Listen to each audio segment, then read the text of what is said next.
Good evening, Jamestown. It's Thursday, March 3rd, 2011. I'm Matthew Nies, filling in for Jessee Boyle for your JCTV News Update. The New York Times reports the United States Supreme Court ruled 8-1 yesterday that the First Amendment protects hateful protests at military funerals. Chief Justice John Roberts says speech is powerful and can elicit powerful emotions and inflict harm, but that we cannot react to such pain by punishing the speaker.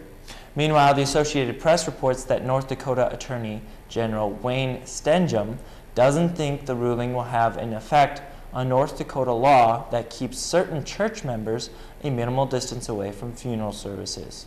He says the justices made it clear they were not addressing laws restricting protests within a specified distance of funeral services.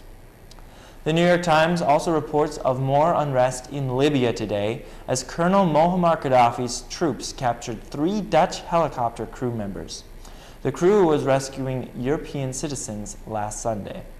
At Bijksma, who is a spokesman for the Dutch Defense Ministry, said negotiations were underway for the release of the crew members. Meanwhile, in Brega, Libya, rebels repelled an attack made by Gaddafi's forces yesterday. The day-long battle was the first major incursion by the colonel's forces in the rebel-held east of the country since the Libyan uprising began. However, Reuters says a warplane renewed attacks on the city today. On campus, we have some arts events today and tomorrow. Senior Jessee Boyle will be having a senior art show in the Ryland Auditorium through tomorrow.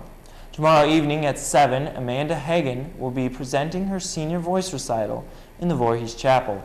Songs will include selections from George Friedrich Handel and from the musical Wicked. The recital is free and open to the public. Well, there's lots of snow in our forecast. The trend begins tonight as we'll have a 20% chance of snow. Looking at our extended 5-day forecast, we can see that Friday, there's a 30% chance of snow, but most of it will be after midnight. Friday's high will be in the upper teens with winds around 10 miles an hour. Saturday, there's a 20% chance of snow with temperatures in the teens. Sunday, Monday, and Tuesday all have chances of snow with temperatures in the mid to low teens as well. Seems like Mother Nature is making sure we have plenty of moisture for spring. Road Warriors is the term one could use to describe Jimmy athletics this week. Today was the beginning of the NAIA Indoor National Championships in Geneva, Ohio, in which several athletes from the Jimmy men's and women's track teams are competing. The meet runs through Saturday. The Jimmy men's wrestling team is at the NAIA National Championships in Cedar Rapids, Iowa, which begin tomorrow. On Sunday, the Jimmy baseball team will be in Florida, where they will play a doubleheader against Aquinas College at the Florida All-Star Jamboree in Sanford, Florida.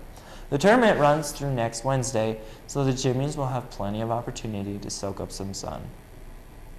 The Jimmy softball team will be busy with tournaments for the rest of this week and part of next week. Tomorrow they play 3 games at the Friends Tournament in Wichita, Kansas. The Friends Tournament runs through Saturday. On Monday, though, the Jimmies head to Tucson, Arizona to compete in the Tucson Invitational Games, which run through Wednesday. Well, thank you for joining me tonight, Jamestown. At JCTV, it's always our pleasure to connect the campus with the community. Have a great evening.